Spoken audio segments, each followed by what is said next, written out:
This is Kevin Mel, and today we're drinking Troegs Brewing Perpetual IPA. Troegs is out of Pennsylvania. I was just on vacation down in Cape May, New Jersey. This is really the only beer I brought home to review. It is 7.5% ABV, 85 IBUs. It's got Bravo, Chinook, Mount Hood, Nugget, Citra, and Cascade hops. It's best if it's drank by 12/8. So it should be good and fresh. This is still September. And let's go ahead and give it a crack. Like I said, I bought it on vacation, so I also visited Cape May Brewery and brought one of their glasses home with me. So we'll use an homage to our vacation. We'll go ahead and use one of our vacation glasses here. Actually, I gave the other vacation glass I brought to my son. Quite a bit of head on this one. I didn't quite get all the bottle in there. Let's see if we can get it in there. Not quite. So let's take a look at it and see what we got. We've got a deep yellow, obviously filtered. Not a lot of action going on. We got a few bubbles on it coming up, but not a lot. And we got 2.5, maybe 2.25 fingers of, I would say, just slightly off-white head on it. I did look up other stuff. We got the malts. We have Crystal, Munich, and Pilsner malts. I think we can squeeze the rest of this in before we do the aroma. Troegs is a reasonably large brewery. We can buy it up here in Connecticut and Western Massachusetts. I'm hoping, I think it's actually a little fresher. While I was on vacation, my oldest son bought some Perpetual IPA.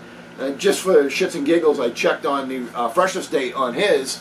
And his is a drink by October. This is drink by December. So this one is a lot fresher. Let's go see what we got here on the aroma. So you get a big, dank,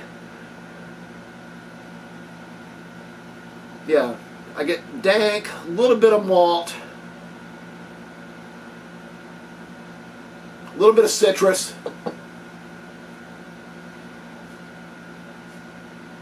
I want to say, when I say citrus, I'm picking up like orange juice. But in general, it's not as bright and floral as some of the other IPAs out there.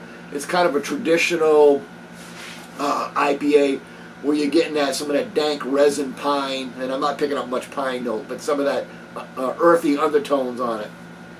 We did aroma, we did what it looks like. Let's do the taste.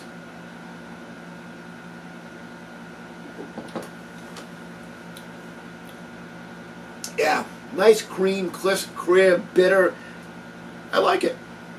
I really do. Now, I've let this warm up quite a bit. On their website, it should be served at 50 to 55. I would say we're pretty close to that. I typically actually drink my beer a little cooler than this, even when I let it warm up for a review.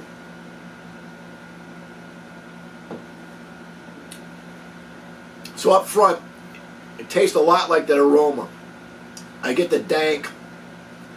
I don't get really toasty caramel malty that I get on a lot of other beers. I get a little bit breaded cracker, but just a dense dank. Back end, the 85 IBUs really kick up, though they're not typically objectionable. It's not bitter. It's well, not bitter for bitter's sake. It might be a better way to put it. I mean, you taste the bitter and you know it's there.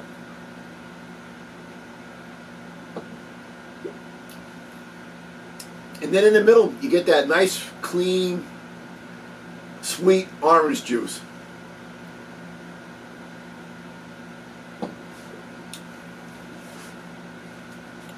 Just a hint of cut grass in there.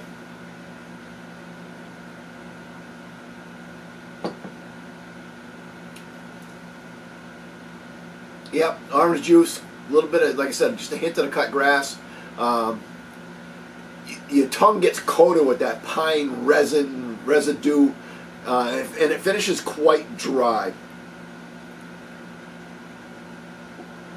Really, really good beer.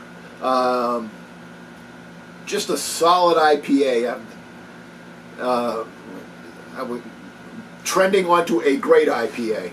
So it's getting up into that area. It's not there. Well, I shouldn't say it's not there. I don't think it's designed to be that. They're not trying to wow you. They're trying to give you a nice drinkable IPA. If I could get this on draft around here, which I can't, it's rare that I find any Troegs on draft.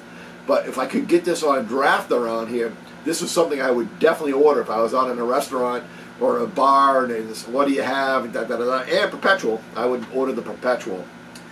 Score-wise, got to come up with a score. It's a B+. It's an 88 out of 100. Till next time, keep drinking.